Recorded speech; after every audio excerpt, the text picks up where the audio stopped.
В един свят, изправен пред нарастващи екологични проблеми, устойчивото земеделие се появява като лъч надежда.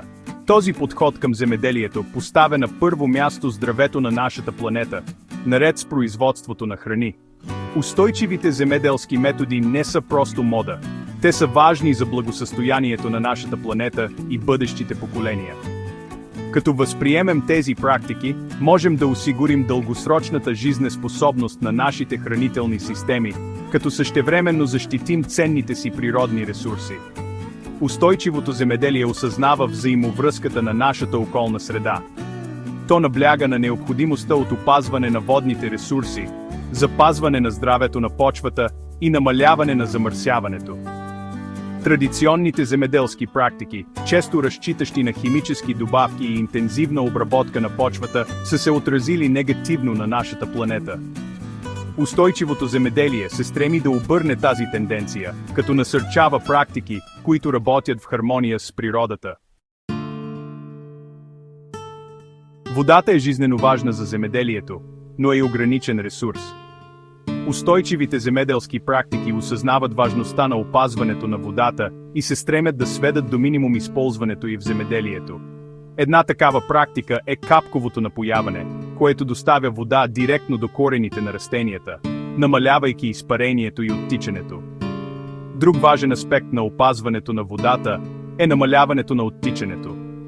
Терасирането, орането по контур и покривните култури са ефективни методи за предотвратяване на ерозията на почвата и задържане на водата в полетата.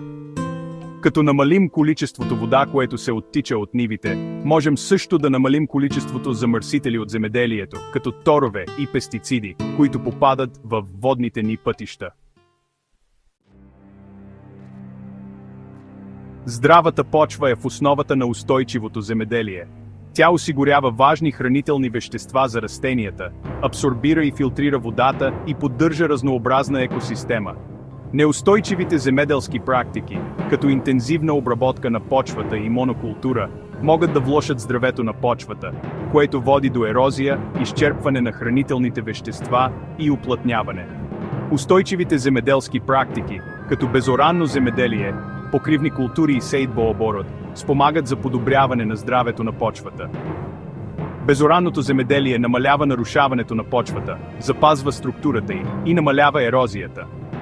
Покривните култури, отглеждани между основните култури, защитават почвата от ерозия, добавят органична материя и подобряват плодородието й. Сейдбооборотът, практиката на отглеждане на поредица от различни видове култури в една и съща област, помага за прекъсване на цикъла на вредителите и подобряване на здравето на почвата. Изборите, които правим днес, ще определят бъдещето на нашата планета. Като възприемем устойчиви земеделски практики, можем да създадем по-устойчива и справедлива хранителна система за бъдещите поколения. Тези практики предлагат път за производство на изобилна храна, като същевременно запазваме ресурсите на нашата планета. Устойчивото земеделие не е просто въпрос на екологична отговорност.